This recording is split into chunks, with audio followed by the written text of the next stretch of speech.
اهلا بيكم. الفيديو النهارده عن الزوج المستقبلي. هناخد شويه مواصفات كده عنه توضح وضعه المادي، صفاته الشخصيه، نقاط ضعفه، نقاط قوته، وكمان عايزين نعرف مشاعره تجاهك هتكون ايه. فعايزين نعرف بقى هل هو هياخد موضوع الجواز بسرعه، ولا هيكون عنده شويه مشاكل او شويه عقد او الحاجات اللي زي كده. معانا مجموعتين، المجموعه الاولى اللون اللبني، المجموعه التانية اللون البامبا. هسيب لكم الحروف في صندوق الوصف، اختاروا بأول حرف من اسمكم انتوا، ما تحطوش نيتكم على اي حد. خلونا كده نبدأ كده بنية صافية ونشوف ايه اللي هيطلع لنا في الكروت. هسيبكم ثواني تختاروا ونبدأ على طول. اهلا بيكم يا مجموعة رقم 1 اللي اختارت اللون اللبني. اول حاجة هناخدها هي الطاقة بتاعتك. سامحوني لو صوتي تعبان شوية، بس انا عندي برد.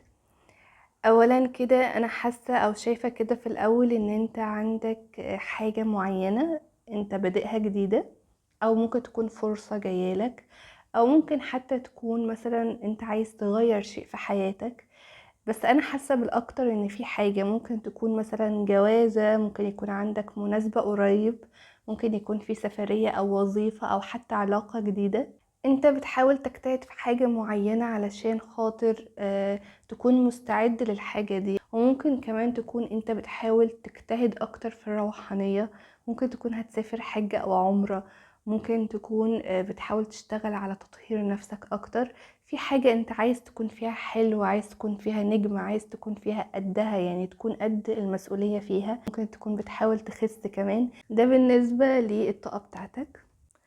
خلونا بقى نخش في الموضوع ونشوف الشخص اللي هو الزوج المستقبلي ده هتكون مواصفاته ايه. اول حاجة في الشخص ده، هو شخص من اكتر المميزات اللي واضحة فيه قوي ان هو، او مش مميزات قصدي صفات يعني، ان هو ما بيثقش بسهولة. شخص دايما عنده ارتياب، دايما عنده عدم ثقة، دايما بيشك في نفسه، بيشك في اللي حواليه، بيشك في اي كلام بيتقاله او اي مشروع بيخشه. حتى لو المشروع ده جواز او علاقة، دايما بيبقى عايز يتأكد انا بحبه بجد، هو ده احسن حد بالنسبة لي. طب هو بيخدعني؟ هو ممكن يكون بيضحك عليا؟ الشخص ده كمان عنده شغف كبير قوي، يعني من صفاته ان هو شغوف بالحياة، عنده طموح، بيبص لقدام، نفسه يكون حاجة. بيحب السفر قوي، بيحب اي حاجة فيها متعة، بيحب المتعة بشكل عام. فاهمين؟ يعني مثلا لو بياكل، ما بياكلش اكل كده وخلاص، لازم تكون الاكلة حلوة وتكون فيها يعني ممتعة بالنسبة له، معمولة زي ما هو بيحب. كمان الشخص ده زي ما بقولك عملي قوي، هو شخص عملي طموح وشاطر. مش مثلا واحد اللي هو كسلان او فاشل في حياته المادية او كده او العملية. كمان هو شخص صعب ان هو يغير افكاره، يعني ايه، زي ما يكون عنده ثوابت كده. وده بيرجع لان هو شخص بيخاف، شخص مش بيثق بسهولة.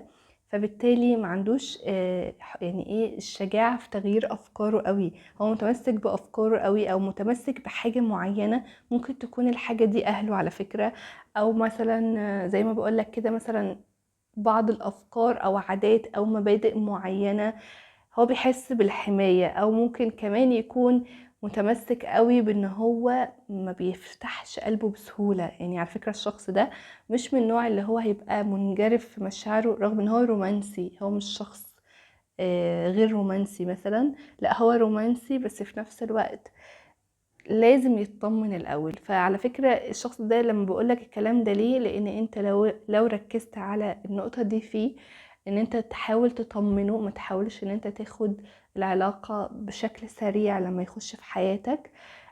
هتكسبه قوي. يعني حاول ان انت تطمنه وتقنعه بعقله اكتر من انت تستعجله بقى، يلا نحب بعض، يلا نخش في علاقة، يلا نرتبط او الكلام ده. عنده عقدة معينة من العلاقات. ممكن وارد جدا يكون يعني خارج من انفصال، ايا كان بقى الانفصال ده ايه، طلاق او حتى مجرد علاقة وسابوا بعض. بس الشخص ده اتخدع قوي. وممكن على فكرة ما يكونش الموضوع علاقة، ممكن يكون اهله مثلا كانوا منفصلين، او كانوا مثلا مش مستقرين مع بعض طول حياتهم، فهو اتعقد خد مثلا شكل العلاقة ان هي العلاقات كلها كده. فهو عنده حاجة، وعلى فكرة الجرح اللي عنده او العقدة اللي عنده دي مش بسيطة، مش حاجة بسيطة كده تعدي، لا دي حاجة كبيرة قوي، حاجة سببت له ألم مش سهل. بسببها بقى عنده الحتة اللي بقولك عليها دي، اللي هي عدم الثقة، ودايما حاسس بارتياب كده وخوف. فدي هتبقى حتة مشكلة شوية ممكن تقابلكم، بس انت وشطارتك بقى لو عرفت تطمنه يعني وتخرجوا منها. كمان الشخص ده في مواصفاته الجسدية ممكن يكون قصير شوية، يعني مش قصير قوي بس هو ممكن يكون مش طويل قوي. يعني لو هو مش قصير قوي مش هيبقى طويل، يعني هو ممكن يبقى متوسط لقصير انما مش هيكون طويل. وممكن يكون جسمه مليان سيكة، بس مليان بمعنى ايه، اللي هو بشكل رياضي، يعني مش بشكل اللي هو مليان مليان او مثلا وزنه زيادة، لا هو رياضي. وعلى فكرة انا حسيت حاجة قوي، ان الشخص ده ممكن يكون عنده لبسين. بمعنى ايه؟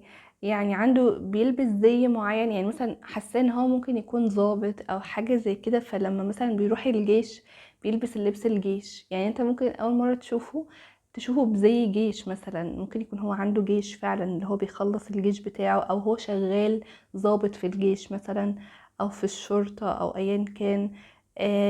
ممكن يكون مثلا اللي هو الناس اللي بتلبس لبس، فاهمين، ليهم زي معين كده، وبيرجع بقى للحياة المدنية عادي بيلبس اللبس العادي بتاعه يعني.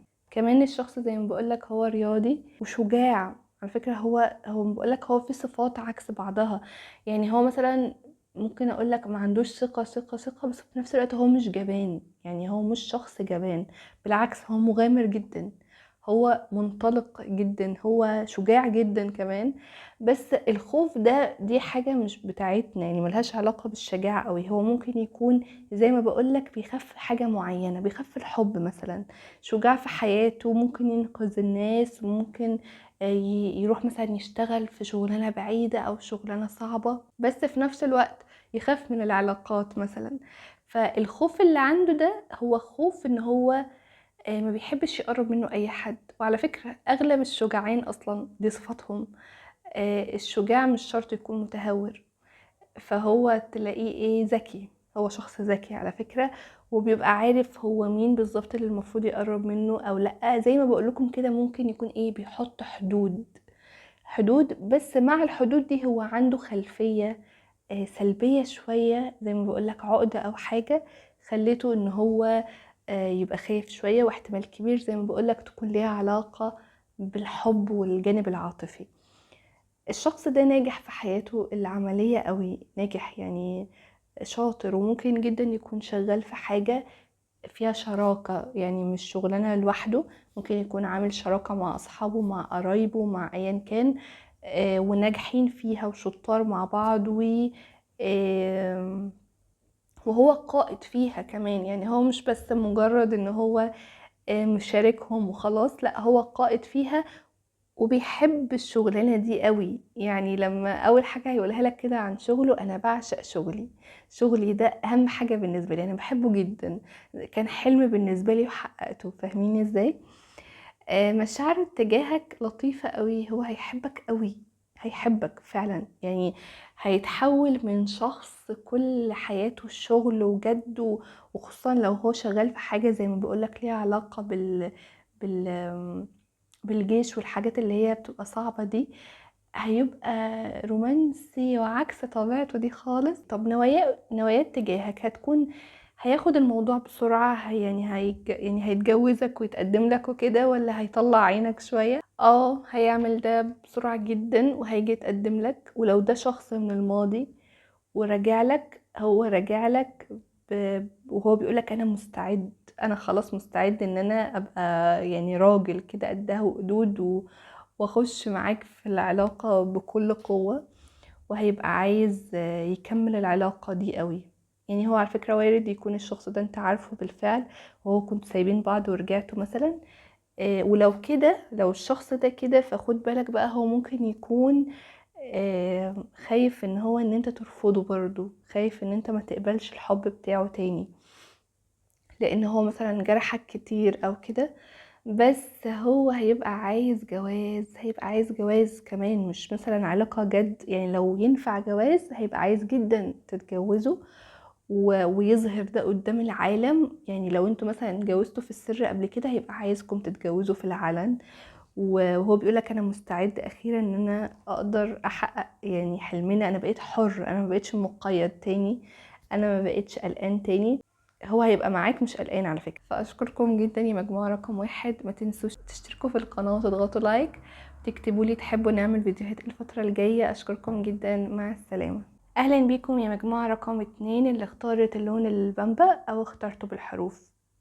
طيب اول حاجة هناخدها هي الطاقة بتاعتك. مبدئيا كده ما شاء الله انت والشخص ده يعني حاجة صعبة قوي، صعبة من ناحية شخصيتكم قوية جدا قوي، يعني قوي بجد. بالذات انت شخصيتك مش سهلة. ممكن كمان يكون عندكم شوية انتوا الاتنين كبر عالي قوي، يعني الكبر عندكم واصل لاخره. بس هو الفرق شوية ان انت ممكن تكون ناضج عنه شوية. هو ممكن يكون شخصيته قوية تمام اوكي وذكي جدا على فكرة، عبقري برضه، هو مش سهل ابدا.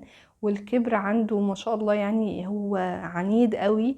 بس في نفس الوقت انت انضج منه. الكبر اللي عنده والعند ده بيخليه يأذي نفسه، مش بس يأذي اللي حواليه، يأذي نفسه. يعني مثلا ممكن يكون في شغلانة حلوة قوي، تحفة، هو بيحبها وكل حاجة، وبسبب حتة عند او حتة كبر يضيع كل حاجة. ممكن يكون في علاقة هي دي توأم روحه وبيموت فيها، بس برضو بنفس الحتة دي ضيع كل اللي بينهم. فانت ممكن تكون متروي عنه شوية، بس هو وصلك لاخرك. انا حاسة ان انتوا بصوا، اولا العلاقة دي هي وش كده، دي علاقة من الماضي، ده شخص من الماضي. والشخص ده انتوا حصل بينكم خناقة وسبتوا بعض، ممكن تكونوا هزقتوا بعض او يعني غلطتوا في بعض جامد وسمعتوا بعض كلام كتير، بالذات منك انت. ممكن تكون وصلت لاخرك، اللي هو دخلت هجمت عليه كده وقلت له خلاص بقى انا تعبت منك وزهقت منك والكلام ده. انت عارف انا بتكلم عن مين، ولو انت مش عارف تبقى المجموعة دي مش ليك، لان الشخص ده واضح قوي وانت عارفه هو حد من الماضي. اول حاجة صفات الشخص ده، اولا كده الشخص ده عنده قدرة وموهبة، وقدرة رهيبة على التحليل والتقييم الامور. وكمان الشخص ده مش بيفكر بطريقة عشوائية مثلا او تفكيره مشتت، لا الشخص ده منهجي، تفكيره منظم جدا، منهجي. ما بيتأثرش أبدا بعواطفه. يعني حتى في عز المواقف اللي هو بيكون فيها المشاعر قوية جدا، بياخد القرار حسب عقله. هو شايف ايه، شايف الموضوع بعقله ازاي، شايفه بالمنطق ازاي، مش بمشاعره. حتى لو قلبه ده بيقوله ألف لأ ما تعملش الموضوع ده، وعقله بيقوله اعمله، يعمله. ما بيراعيش مشاعره أبدا في اتخاذ القرارات، خصوصا القرارات الكبيرة أو المصيرية في حياته. لو في شغلانة هيخشها أو مشروع أو علاقة جواز أو كده، لازم يكون عقله مقتنع. عشان كده الشخص ده نقطة ضعفه، واللي هي المفروض تكون انت عندك نقطة قوة، هو ان انت تقنعه في عقله. يعني عقله يقتنع بيك، مش بس مشاعره. كمان الشخص ده بيستند قوي على الأدلة، مش من نوع مثلا اللي هو يؤمن بحاجة كده وخلاص، لازم يكون في دليل قوي.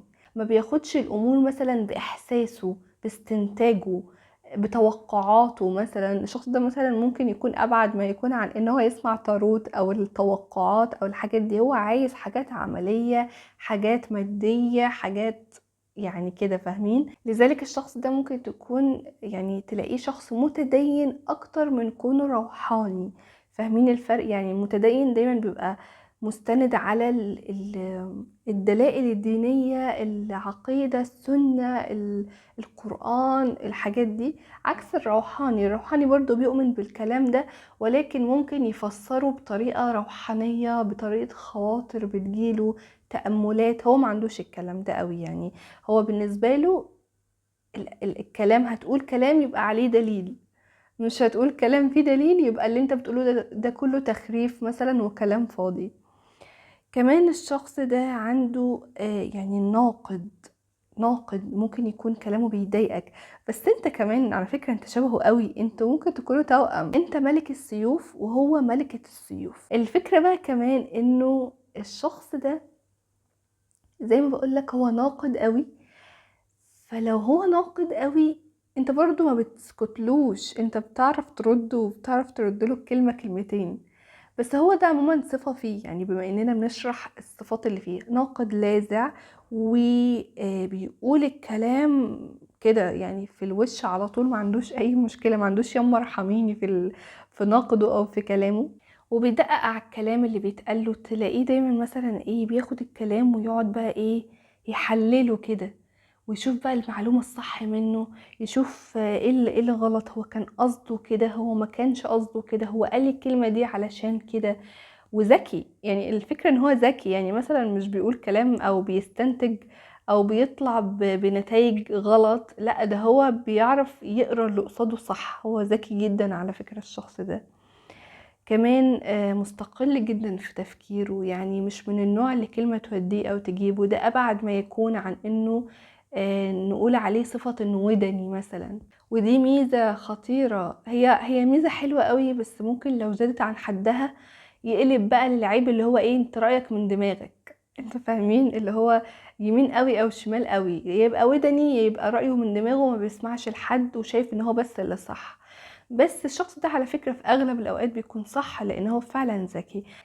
كمان الشخص ده اجتماعي قوي، يعني هو بيحب ال- جو العيلة، جو الناس، جو الاجتماعيات. مش لازم العلاقات العاطفية، ممكن يكون عادي برضو بيحب العلاقات العاطفية، بس هو بالاكتر بيحب لمة الاسرة، لمة العيلة. لو في مثلا اجتماع، مثلا العيلة عاملة عزومة بيروح، مش من الناس مثلا اللي هي منطوية او مع نفسها. كمان الشخص ده حتى لما مثلا بيجي يشتغل بيحب قوي الشغل ضمن فريق، بيحب يشتغل مع فريق، ما بيحبش يشتغل لوحده قوي، عادي يقدر يشتغل لوحده، بس هو من النوع اللي بيحب التواصل قوي، بيحب التواصل واجتماعي وعشري. كمان الشخص ده متعاون، مش شخص يعني ممكن الصفات اللي انا قلتها لك عنه في الاول تحسسك انه شخص غلس كده ورخم، لا هو على فكرة طيب برضو ومتعاون جدا وبيخدم الاخرين وبيبقى نفسه، يعني عارفين الشخص اللي هو بيبقى موجود في مكان دايما هو الناس بتفرح بوجوده، رغم ان هو ممكن يكونوا بيتضايقوا برضو من لسانه في بعض الاوقات، ان هو مثلا كلامه لاذع كده او نقده رخم، بس في نفس الوقت هو اجتماعيا شاطر، يعني هو على قد ما هو ناقد بس هو مش مدب. فاهمين الفرق؟ انا مثلا اقدر انقدك واقدر اخليكي اقول لك عيوب فيكي قد كده، بس انا مش مدب، يعني مش هاجي مثلا وسط الناس واقول لك كده لله في لله او من نفسي. ممكن تكوني ضايقتيني، يعني لو ضايقتيني بقى لا خلاص انت جيتي لحد عندي، هطلعك على المسرح زي ما بيقولوا. لكن غير كده هو شخص لطيف جدا، الناس بتحبه قوي، الناس بتفرح بوجوده، لان هو متعاون، لما بيبقى قاعد في قاعدة بيساعد، دايما هو اللي بيدي جو المرح كده في القعدة، وبيحب دايما يفكر في اللي حواليه. يعني مثلا هو قاعد موجود وسط ناس او في كده، لا يفكر في اللي يسعده ويسعد اللي حواليه، ازاي يقضوا وقت ممتع. هتلاقيه هو مثلا الشخص اللي دايما بيحط خطط حلوة للرحلات، لو هما طالعين رحلة مثلا هتلاقيه دايما بيخطط لحاجات حلوة عشان يبسط نفسه ويبسط اللي حواليه. هو شخص اصلا بيحب يقعد في جو ممتع او بيئة حلوة وبيئة مريحة وفيها محبة كده واستمتاع، ونقضي وقت لطيف مع بعض. بالنسبة بقى لوضعه المادي، الشخص ده حاليا هو بادئ مشروع جديد، عنده فكرة حلوة قوي. وعلى فكرة المشروع اللي هو بادئه ده، عايزة اقول لكم ان هو بإذن الله هيفتح له ابواب كتير جدا، وبما انه هو شخص ذكي بالذكاء الخارق ده، فهو يعني لو استغل الحتة دي صح ما شاء الله هيبقى عنده خير كتير قوي. الفكرة بس ان المشروع بتاعه ده فيه تحديات صعبة قوي، يعني هو بيقابله في المشروع ده تحديات وصعوبات، وممكن كمان تكون حاجات غير متوقعة، يعني ممكن يكون الموضوع ماشي معاه كويس وفجأة كده يحس ان الموضوع قلب باضطرابات وعكوسات ومشاكل لو هو ما تكيفش معاها بسرعة وحاول كده يعيد النظر ويظبط اموره ويستغل الفرص الحلوة اللي انا بقولكم عليها في الفكرة بتاعته او في مشروعه ده، ممكن للأسف تتأثر بطريقة سلبية. طيب نيجي بقى نخش على مشاعره اتجاهك. يعني هو احنا زي ما اتفقنا ان الشخص ده مش من الماضي، الشخص ده قصدي مش شخص جديد، هو شخص من الماضي. فخلينا نعرف مشاعره اتجاهك هتكون ايه او هي ايه بالظبط. بص، الشخص ده مفتقدك قوي وحاسس ان هو حاسس ان هو عنده احساس بالنقص مش في شخصيته، لا، كأنه عنده احتياج للعواطف وللمشاعر، كأنه مفتقد الحب، مفتقد ان في حد يكون بيحبه، بس مش حد، انا بتكلم عنك دلوقتي. هو مفتقد حبك، زي ما يكون مثلا لما هو بيمر بالأزمة اللي في شغله اللي بقولك عليها دي، كأنه مفتقد صاحبه. يعني كأن انت كنت صاحبه اللي كان دايما بيحكي لك عن مشاكله في الشغل، دايما بيحكي لك عن اي حاجة وانت بتسنده بتدعمه بتفهمه. يعني الشخص اللي بيبقى زيه بالذكاء بتاعه ده بيبقى صعب ان هو يتكلم او حد يفهمه، بيبقى عايز حد دماغه كبيرة زيه. فهو كان بيلاقي فيك الحتة دي، كان بيلاقي حنية منك، طبطبة، احتواء. هو مفتقد قوي للحتة دي وعنده كمان احتياج لده. كمان الشخص ده حاسس ان هو مش عارف يعبر عن مشاعره، يعني حاسس بصعوبة في ان هو يعبر عن مشاعره. عشان كده هو هنا بيقولك لازلت بيأس اشتاق اليك، ليتني استطعت اخبارك بذلك. هو حاسس انه يأسان، كأنه مش عارف يقرب منك. ممكن تكون زي ما بقولك اتخانقتوا مع بعض خناقة كبيرة، قلتوا لبعض كلام وحش، هو عارف ان هو لو رجعلك انت يعني هتقفل في وشه وكده. هو يأسان، حاسس انه مش هينفع ان انتوا ترجعوا لبعض، او على الاقل يطلب منك مشاعر، او هو مش مصدق ان انت اصلا ممكن تعبره تاني مثلا. كمان هو شايف ان العلاقة بتاعتكم صعبة، انتوا ممكن تكون عندكم مشاكل في العلاقة. ممكن يكون مثلا بسبب وضعه المادي، ممكن يكون الاهل رافضين، في اختلافات جوهرية بينكم مثلا تخليكم مش عارفين تكونوا مع بعض. فهو حاسس ان العلاقة نفسها صعبة وفيها تحديات كبيرة. بس الحلو في الموضوع ان هو نظرته عن العلاقة جدية، يعني مش عشان كده هو هيجي تاني. يعني احنا بنشوف ايه مواصفات الزوج المستقبلي، هو جاي تاني، هو راجع تاني. وهنا ده بيأكدها ان شاء الله طبعا نواياه اتجاهك او مش نواياه، لسه كل ده في مشاعره. ان هو رغم انه شايف الصعوبات دي، بس هو عنده رغبة جادة وحقيقية ان هو يحل الصعوبات دي، وان هو يعالج الصعوبات دي ويحسن من العلاقة. هو عنده نية حقيقية انه يشتغل على العلاقة دي. لو هو قبل كده كان مقضيها معاك مشاعر، كل ما تقوله يلا ناخد العلاقة بشكل جد يتهرب، او ما بياخدهاش بشكل، مش بيشتغل بجد على انه يحل المشاكل اللي فيها، لا، هو المرة دي ناوي يحل ده، لان هو مفتقدك ومفتقد للدعم العاطفي وللمشاعر وللحاجات الحلوة دي. وده يدل على ان هو مش مرتبط حاليا. الشخص ده بصراحة يعني كل تفكيره قوي في شغله، وهو موضوع شغله ده قلقه واخد حيز كبير من تفكيره. خلونا بقى نشوف نوايات تجاهك ايه. بص، هو نوايات تجاهك في الطاقة الحالية مش احسن حاجة، رغم ان احنا بنتكلم عن الشخص اللي هو ان شاء الله هيكون زوج المستقبل او مثلا القادم في طريقك. فده معناه ان الشخص ده داخل ان شاء الله حياتك، يا اما انت بقى حطيت نيتك، يعني انت ما دخلتش بنية صافية، انت داخل تختار يعني حاطط نيتك عليه، فعشان كده هو ظهر لنا في الطاقة. ولكن في المجمل الشخص ده حتى لو هو ان شاء الله زوجك ونصيبك، فهو على الاقل ممكن الموضوع ده يتأخر شوية، رجوعه يتأخر شوية، لانه هو الشخص ده نواياه عنده مختلطة كده شوية، تحس ان هو يعني ايه عكس بعضها، او تحس ان هي فيها حاجات سلبية كتير لما بيفكر ان هو يرجع لك رغم احتياجه الرهيب ليك. الا ان الشخص ده زي ما يكون خايف، هو خايف لو رجع لك ما يعرفش يحمي نفسه، ما يعرفش يحمي الاستقرار اللي هو فيه، ما يعرفش يركز على شغله، يخسر استقراره، يخسر، يعني ممكن يكون بحكم ان هو كمان بادئ مشروع جديد زي ما بقولك، فطاقته كلها منصبة على شغله وعلى العمل بتاعه، وكمان هو فيه عكوسات كتيرة بتقابله زي ما بقولك. فهو الشخص ده مش قادر ان هو يبقى فاضي وباله رايق ان هو يخش في العلاقة من اول وجديد ويرجع لك، خصوصا ان انتوا علاقتكم مش احسن حاجة، يعني علاقتكم هي اصلا بالفعل فيها مشاكل، فهو مش ملاحق على مشاكل شغله ولا مشاكل العلاقة معاك. فما تقلقوش، هي ممكن تكون مسألة وقت بس. سيبوه يركز في شغله، وان شاء الله بس يحقق نجاح كده واستقرار، وهيرجع لكم من نفسه لان هو بيحبكم وهيفوق لكم بقى. هو مجرد ما هيفوق لكم الشخص ده على فكرة هيعمل حاجات حلوة قوي في العلاقة ان شاء الله. اهم حاجة بس ما تستنوش بتفكير فيه، يعني حاولوا تنشغلوا بنفسكم، لان كل ما انشغلتوا بنفسكم وكل ما حبيتوا نفسكم وقللتوا التعلق بيه، كل ما الشخص ده رجع اسرع وخاف على فقدانكم اكتر. وان شاء الله ربنا يجمعكم على خير يا رب. شكرا جدا يا مجموعة رقم 2، ما تنسوش تشتركوا في القناة وتضغطوا لايك. بحبكم جدا، مع السلامة.